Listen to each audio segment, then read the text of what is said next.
이제 옆에 계신 분들과 이렇게 인사했으면 좋겠습니다. 하나님 안에 편히 쉽시다. 하나님 안에 편히 쉽시다. 네. 편히 쉰다라는 건 너무나도 소중한 일인 것 같습니다. 우리가 주일이 되었을 때 주님께 예배를 드리러 오는 그 기쁨도 있지만 동시에 오늘은 내가 편히 쉴 수 있겠구나라는 마음으로 또 기쁘게 하루를 보내는데요. 특별히 오늘은 우리의 영적인 쉼을 어떻게 하면 누릴 수 있고 또 영적인 쉼을 필요로 하는 이들이 어떤 상태에 처해 있을지에 대해서 함께 살펴보았으면 좋겠습니다. 설교를 시작하면서 여러분에게 문제를 하나 내드리고 싶습니다. 네. 문제, 다음 중 가장 도움이 절실한 사람은 누구일까요? 1번부터 4번까지 보기가 있습니다. 1번, 방금 로또 1등에 당첨돼서 남들 몰래 당첨금을 타러 나가다가 당첨된 종이를 하수구에 떨어뜨린 사람. 2번, 애인에게 결혼해달라고 프로포즈를 하기 직전에 결혼 반지를 집에 두고 온 걸 깨달은 사람. 3번, 수능 시험을 보는 도중에 시험 시작한 지 10분 만에 갑자기 삿된 말해서 죄송합니다. 급동이 마려운 수험생. 4번, 하나님을 믿지 않는 재벌 3세. 누가 제일 큰 도움을 절실히 필요로 하고 있는 사람일까요? 네, 맞습니다. 4번이라고 말씀하신 여러분 정말 신앙심이 좋으십니다. 사실 앞에 있는 3명 굉장히 답답한 상황입니다. 로또 당첨된 종이를 잃어버렸다. 야, 눈앞이 깜깜해지겠죠. 프로포즈를 해야 하는데 상자는 있는데 반지가 없네? 얼마나 답답하겠습니까? 그리고 1년 내내 열심히 공부를 했는데 하필이면 그날 속이 안 좋아서 시험을 망치게 된 사람 얼마나 속이 아프겠습니까?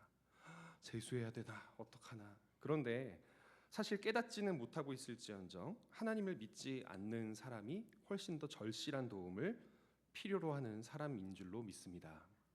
예수님을 믿고 구세주로 영접하여 영원한 생명을 얻은 우리는 그 누구보다도 이 절실한 도움이 무엇인지를 몸소 깨달아 누린 사람들입니다. 영영 죽을 수밖에 없었던 우리를 위해 예수님께서 목숨을 바치셨고 그분의 십자가 희생으로 인해 내가 살아있고 영적으로 영원히 살 것임을 굳게 믿고 있고 천국 소망을 가지고 있으니까요.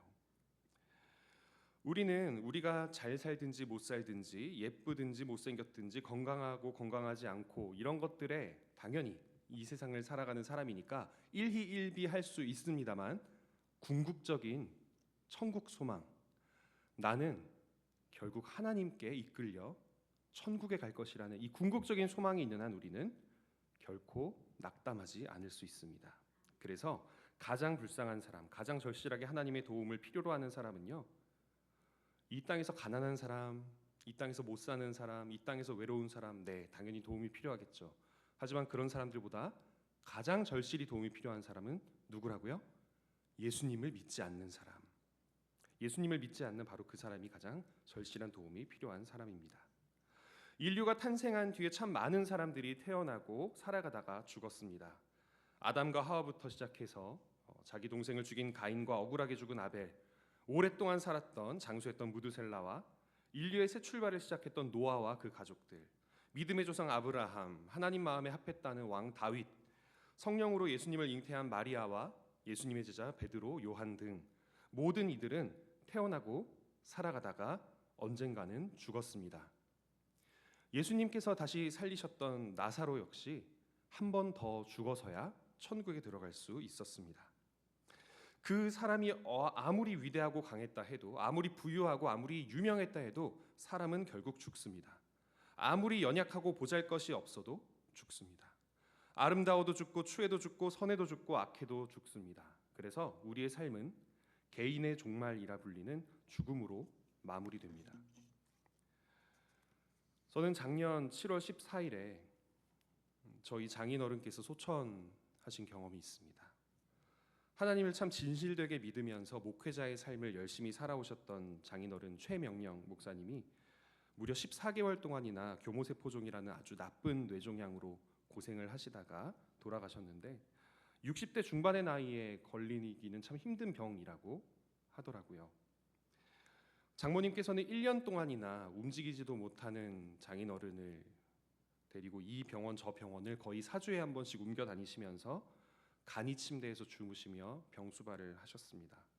스스로는 움직이지도 못하시고 말씀도 못하시고 눈을 떴다 감았다 밖에는 못하시는 상황이었기 때문에 정말 옆에서 간병하는 게 많이 힘드셨을 텐데도 장모님께서는 아버님께서 이렇게라도 자기 곁에 오래오래 있어달라고 말씀하시면서 울고는 하셨습니다.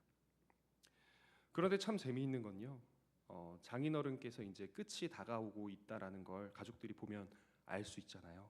이제 마지막이 되어가는구나, 그 순간이 다가오는구나라는 걸 느낄 때마다 가족들이 너무나 많이 울면서도 끊임없이 천국 소망에 대해서 이야기를 하게 되더라고요. 오히려 평소에는 우리 나중에 천국 간다 이런 얘기 그렇게 많이 할 일이 없었는데 눈앞에서 사랑하는 가족이 그 생명이 꺼져가는 모습을 보면서 우리 다시 만날 거야, 반드시 만날 거야, 온전한 모습으로 만날 거야, 하나님께서 지금도 붙들고 계시고 영원히 놓지 않으실 거야, 이 얘기를 계속 나누게 되더라고요. 참 감사하게도 저희 아내와 저희 처제 그리고 저희 장모님께서 보는 앞에서 찬송가를 들으시면서 그렇게 소천을 하셨습니다. 그리고 장인어른께서 돌아가신 바로 그날, 바로 그 같은 7월 14일, 작년 7월 14일에 제가 어려서부터 바로 옆 아파트에 살면서 친동생처럼 자라온 사촌 동생이 자취방에서 숨진 채 발견이 되기도 했습니다. 이름이 송현명이었는데요. 이름만큼이나 정말 현명하고 심성도 너무나 착하고 남에게 상처 주는 말 못하는 너무나 그냥 선함 그 자체인 동생이었는데, 또 음악적 재능이 굉장히 뛰어나서 찬양 반주도 너무나 잘하고 제 결혼식 때도 반주를 해주고 온갖 악기를 자기 손발처럼 쉽게 다루면서 작곡을 하던 동생이었고, 제 친여동생이랑은 동갑이었기 때문에 그야말로 어렸을 때는 뭐 가족처럼 그렇게 놀면서 지냈던 동생이었습니다. 그렇게 젊은 나이에 인생의 마지막을 맞이하게 될 줄은 꿈에도 몰랐는데, 국민학교 시절에 같이 물가에서 놀 때 정말 재밌었거든요. 시간을 돌릴 수만 있다면 같이 송사리 잡고 놀이터에서 얼음땡하던 그때로 돌아가고 싶습니다. 우리는 살아가면서 이렇게 사랑하는 사람을 잃는 경험을 하게 됩니다. 하지만 우리에게 주어진 하나님의 섭리 안에서 시간은 앞으로만 흘러가고 모든 사람은 한 번 죽도록 정해져 있습니다. 시간은 야속하게도 멈출 수도 없고 되돌릴 수도 없습니다. 그래서 어떤 사람은 이렇게 말했습니다.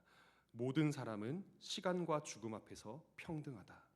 모든 사람은 시간과 죽음 앞에서 다 똑같습니다.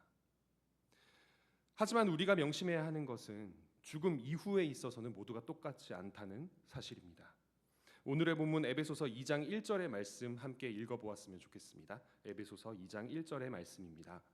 그는 허물과 죄로 죽었던 너희를 살리셨도다. 아멘. 에베소서 1장에서는 예수님을 교회의 머리이자 죽은 자들 가운데 살아나신 분, 만물을 충만하게 하시는 분이라고 표현을 하는데, 이어지는 2장 1절에서 바로 그 예수님, 만물을 충만하게 하시는 교회의 머리가 되시는 죽음을 이기신 분께서 우리를 살리셨다고 말씀하십니다. 살릴 것이다가 아니라 살리셨다고 말씀하십니다. 우리는 지금 숨을 쉬고 있고 살아있음을 느낍니다.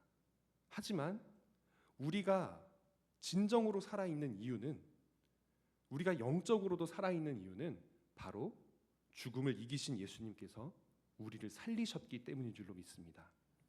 반대로 말하면 똑같이 숨을 쉬고 있지만 이 자리에 나오지 못하는, 하나님을 믿지 않는 사람들, 그들은 영적으로는 숨을 쉬지 못하는 사람과 다름이 없는 것입니다.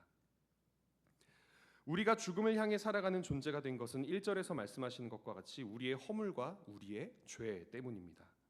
영원한 생명의 근원이신 하나님으로부터 우리를 떨어뜨려 놓는 그 무서운 죄, 바로 그 죄로 인해 우리가 죽었었다는 것입니다. 마치 주인에게 버림을 받은 화초가 아파트나 빌라 앞에 놓여져 있을 때 물을 공급받지 못하기 때문에 점점 메말라가듯 죽음을 향해 나아가던 존재가 바로 죄인인 우리인데, 우리를 위해 예수님이 돌아가시고 부활하시고 승천하셔서 우리 예수님을 구원자로 믿는 사람들은 영원한 생명을 약속받았습니다. 모두가 시간과 죽음 앞에서는 평등합니다. 하지만 죽음 뒤에는 같지 않습니다. 그래서 우리는 예수님을 영접하지 못한 이들을 불쌍히 여기는 마음을 가져야 합니다. 한번 떠올려 보시기 바랍니다. 여러분 주변에 전도해야 되는데, 예수님을 전해야 되는데 하나님을 모르고 있는 사람들을 한번 떠올려 보시기 바랍니다. 그들은 하나님께서 보시기에는 정말 안타깝게도 죽어있는 사람들이라는 것입니다. 아무리 세상에서 잘 나가고 성공적으로 부유하게 행복하게 살아도 예수님을 믿는 사람과 믿지 않는 사람의 그 죽음 이후의 삶은 완전히 달라진다는 것입니다. 믿지 않는 사람의 삶은 죽음 앞에서 허무해집니다. 죽고 나면 그저 먼지가 된다고 생각합니다. 날아가는 연기처럼 그렇게 없어질 뿐입니다. 그렇기 때문에 천국 소망은 우리 인생에 있어서 가장 소중한 소망입니다. 그 어떤 것을 희생하더라도 반드시 붙잡아야 할 소망입니다. 나의 이 짧은 인생이 끝이 아니라는 사실, 나의 지금이 광야와도 같은 너무나도 힘든 삶이 인생의 전부가 아니라는 사실, 그리고 아까 언급했던 사랑하는 가족들, 사랑하는 사람들을 언젠가 천국에서 다시 만나게 될 것이라는 사실, 이게 바로 우리가 포기할 수 없는 천국 소망입니다. 이 천국 소망에 있는 사람의 삶은 남들과 다릅니다. 믿지 않는 사람들은 이 세상의 삶이 전부이기에 이 세상의 행복과 기쁨을 위해 최선을 다하고 그것들을 위해 자신의 시간과 능력과 물질을 사용을 합니다. 열심히 돈 벌어서 나를 기쁘게 해주는 일에 쓰고 열심히 일해서 나를 행복하게 해줄 것들을 찾습니다. 하지만 그 어떤 것도 영원할 수는 없습니다. 마치 모래시계의 모래가 언젠가는 모두 떨어지게 되는 것처럼 모든 믿지 않는 사람들의 삶은 그렇게 마지막을 향해 떨어지고 있기 때문입니다. 하지만 믿는 사람은 어떻습니까? 내가 하는 모든 행동을 하나님께서 보고 계시며 판단하실 것이라는 사실을 알기에 단순히 내 만족, 단순히 내 기쁨이 아닌 공동선과 하나님 나라를 위해 살아갑니다.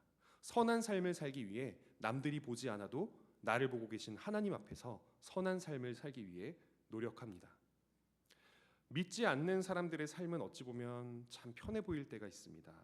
주일에 예배를 안 드려도 되고요. 헌금 안 해도 되고 자기가 하고 싶은 대로 먹고 싶은 거 먹고 마시고 싶은 거 마시면서 그렇게 살면 됩니다. 자기 멋대로 살다가 그래 갈 때가 되면 가야지 하면서 이 땅에서 모든 것들을 쏟아 부으려고 노력을 합니다. 하지만 믿지 않는 사람의 영혼은 불안으로 가득합니다. 믿지 않는 사람은 내 생명이 언젠가는 사라질 것이라는 궁극적이고 초월적인 불안을 항상 가지고 살아갈 수밖에 없기 때문입니다. 자기 자신이라는 존재 자체의 불안입니다. 그리고 자기가 하고 싶은 대로 살아가는 게 정말로 자유롭고 정말 좋은 것일까요? 저는 3명의 아이들을 기르고 있는데요. 첫째 딸 나엘이, 둘째 딸 이혜리는 8살, 6살이고 셋째 막내 주엘이는 3살입니다. 대충 머릿속에 그려지시죠? 얘네들이랑 같이 놀이터에 가면 어떤 난장판이 벌어질지. 아이들이랑 놀이터에 가면요, 소리를 자주 지르게 됩니다. 정말 많이 지르게 돼요. 하루 종일 소리 지를 일 없다가 놀이터만 가면 거긴 위험해, 돌 던지지 마, 그거 주워 먹지 마, 차도로 가지 마, 이런 식으로 소리를 막 지르게 돼요. 아이들은 막 삐지는 표정을 짓습니다. 뭐만 하면은 하지 말라 그러고, 왜 나는 미끄럼틀을 거꾸로 타고 싶은데 거꾸로 타지 말라 그러고, 왜 나는 돌 던지면서 놀고 싶은데 돌 던지지 말라 그러고, 나는 저기 떨어진 젤리 먹고 싶은데 왜 먹지 말라 그러고, 이러면서 싫은 표정을 짓지만 사실 제가 소리를 지르는 이유는 다들 아시죠? 아이들을 지켜주고 싶기 때문입니다. 아이들이 듣기 싫더라도, 자신들의 자유를 방해하고 통제한다고 생각하더라도 실상은 부모님의 그 소리 지르는 소리, 그 목소리가 아이들을 안전한 길로 인도해 주는 것입니다. 하나님을 아버지로 삼은 우리 하나님의 자녀들은 아버지 하나님의 목소리에 따라 살기에 안전한 삶을 살아갈 수 있습니다. 육적으로나 영적으로나 우리는 그렇게 안전한 삶을 살아갈 때 평안하게 쉴 수 있습니다. 하지만 불신자들은 영적인 아버지가 없기에 진노의 자녀이기에 방치된 삶을 살아갑니다. 그들의 자유는 언뜻 보면 편안해 보이지만 실상은 위험한 것과 다름이 없습니다. 오늘 본문 에베소서 2장 2절과 3절의 말씀, 에베소서 2장 2절과 3절의 말씀 함께 읽도록 하겠습니다. 그때 너희는 그 가운데서 행하여 이 세상 풍조를 따르고 공중의 권세 잡은 자를 따랐으니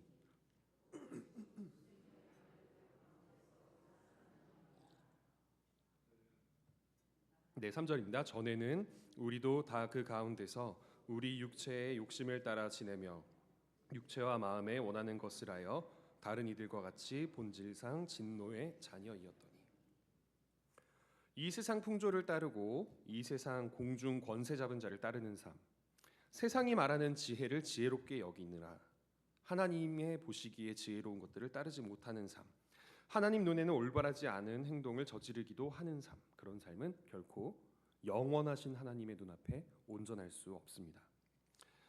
우리나라가 일명 사기공화국이라고 불리고 있는 것 아시죠? 여러 뉴스에서 많이 접할 때 사기공화국 대한민국 이런 식으로 자극적인 보도가 나갈 때도 있는데요. 2023년을 기준으로 하루에 약 1,700건 정도의 사기 범죄가 일어났다고 합니다. 인구 10만 명당 600명 정도가 피해를 입는다고 합니다. 하지만 이른바 솜방망이 처벌 때문인지 또는 한탕 문화, 나 이거 한 번만 잘하면 들키지만 않으면 잘 살 수 있어 라는 한탕 문화 때문인지 사기범과 피해자는 해를 거듭할수록 점점 늘어나고 있다고 합니다.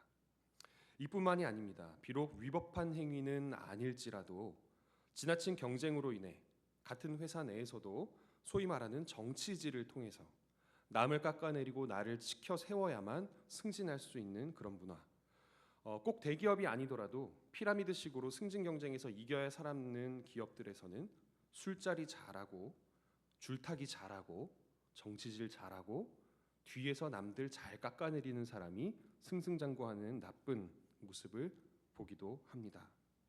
내 실수는 남의 탓으로 돌리고 남의 실수는 크게 부풀리려고 하는 그 인간의 이기적인 마음이 보여주는 잘못된 경쟁 문화가 이 땅에 존재합니다. 하나님을 모르는 사람들, 하나님을 부정하는 사람들은 하나님 눈치를 보지 않기 때문에 이러한 죄들이 죄인 줄도 모르고 세상의 지혜라고 여기면서 그것을 따라 살아갑니다. 자기가 죄인 줄도 모르고 죄를 짓는 겁니다. 더러운 줄도 모르고 더러워지는 것입니다. 그러나 이것은 오늘의 본문 3절에서 말하듯이 진노의 자녀들이 하는 행동입니다. 이 진노의 자녀라는 표현에서 이 진노는 헬라어로 오르게스라고 하는데요. 성경에서는 하나님의 분노 또는 하나님의 심판 등을 표현할 때 사용되는 표현입니다. 즉 다시 말해서 하나님을 모르고 죄가 죄인 줄을 모르고 자신의 영혼이 더럽혀진 줄도 모르고 살아가는 사람들은 언젠가 하나님의 진노하심에 의해 심판을 받게 된다는 말입니다. 사람들 눈을 피해도 형벌을 받지 않는다 해도 하나님께는 반드시 벌을 받게 됩니다. 그렇기에 불신자의 영적 상태는 저주받은 것과 같습니다. 매우 초라하고 외롭고 가난한 영적 상태입니다. 왜 초라합니까? 영원한 생명이라는 그 귀한 선물을 받지 못했기 때문입니다. 왜 외롭습니까?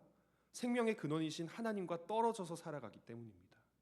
그 안에 성령님이 없기 때문에 영원한 우리의 동반자이신 보혜사 성령님이 없기 때문에 영적으로 혼란스럽고 외롭고 초라할 수밖에 없습니다. 말 그대로 영적인 가난입니다.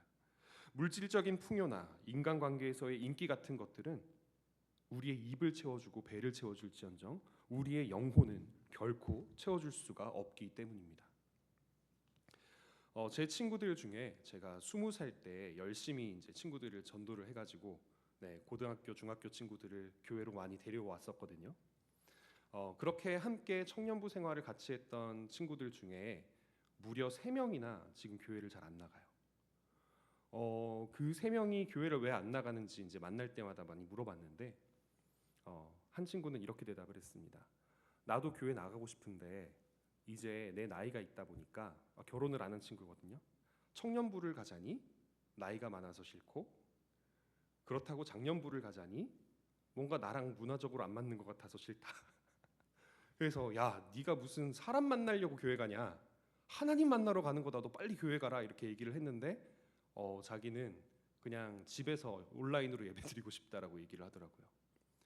또 한 친구는요, 자기가 열심히 여기저기 교회를 다니면서 봉사를 하다가 지쳐가지고 이제 잠깐 교회를 좀 안 다니고 싶다 그러면서 저한테 너 목사니까 좋은 교회 좀 추천해줘. 그래서 제가 여러 교회들을 우리 교회와 함께 이렇게 추천을 해줬는데 왜 이렇게 다 멀어?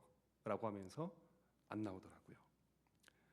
근데 마지막 친구가 제일 문제였습니다. 그 친구는 저랑 이렇게 청년부 때는 정말 열심히 신앙생활을 했던 친구인데 하나님이 어느 순간 안 믿어진다고 얘기를 하더라고요.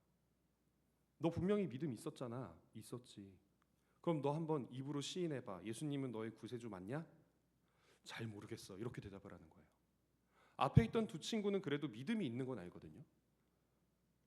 그렇기 때문에 그 친구들은 교회 가자 제가 옆에서 귀찮게 하면 분명히 언젠간 교회를 가게 될 거라는 걸 아는데, 이 세 번째 친구는 믿음 자체가 흔들렸다는 거예요. 그래서 왜 믿음이 흔들렸을까에 대해서 막 밥을 먹으면서 물어보고 대화를 했는데 결론이 이랬습니다. 하나님을 믿고 열심히 기도를 했는데 내가 원하는 것들이 이루어지지 않더라. 결국은 그게 핵심이더라고요.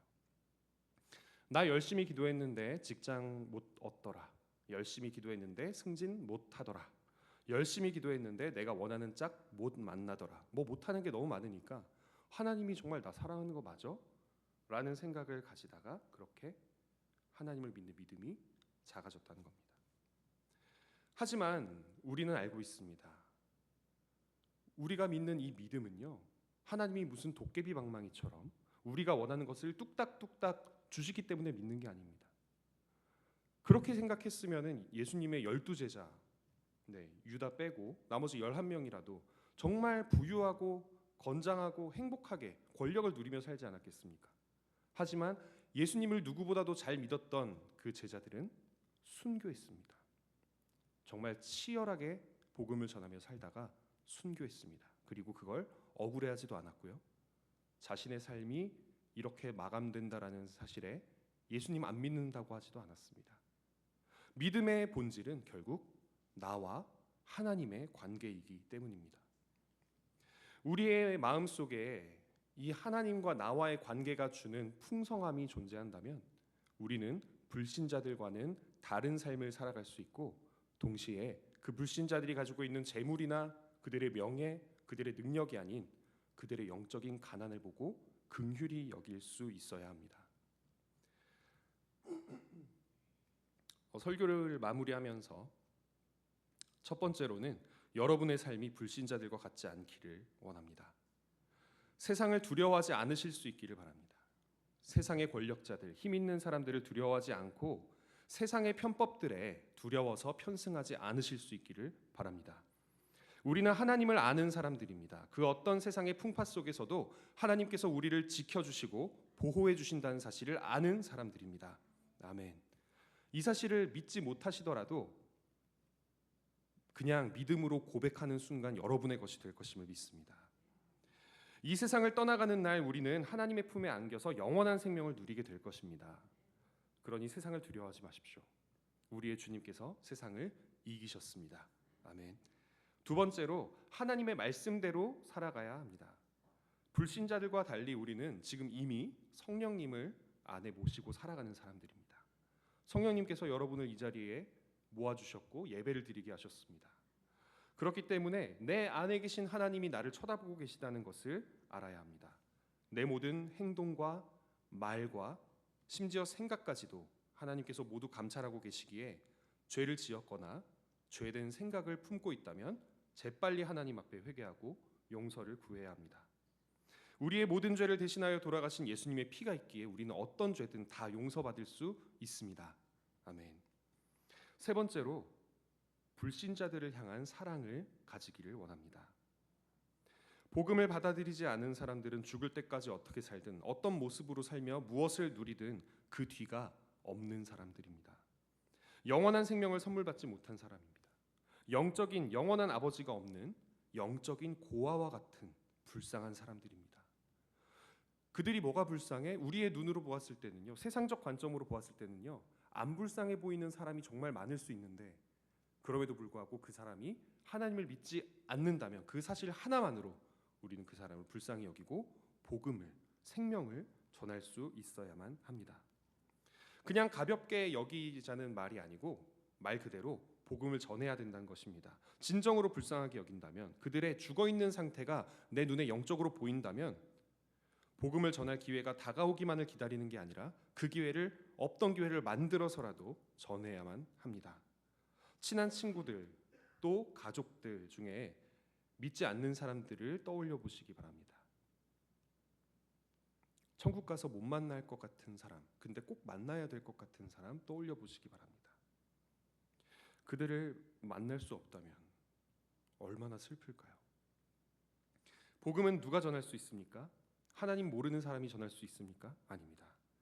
복음을 전할 수 있는 사람은 하나님을 믿는 바로 우리들입니다. 우리 믿는 사람들이 영원한 생명을 가진 사람들이, 하나님의 사랑 안에 거하는 사람들이 그 사랑을 전할 수 있는 것입니다.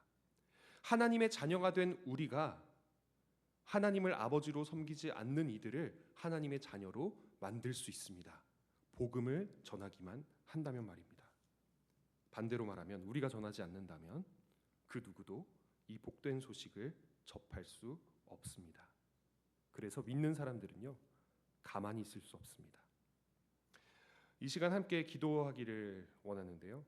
우리의 기도를 들으시는 하나님을 믿는다고 고백하면서 함께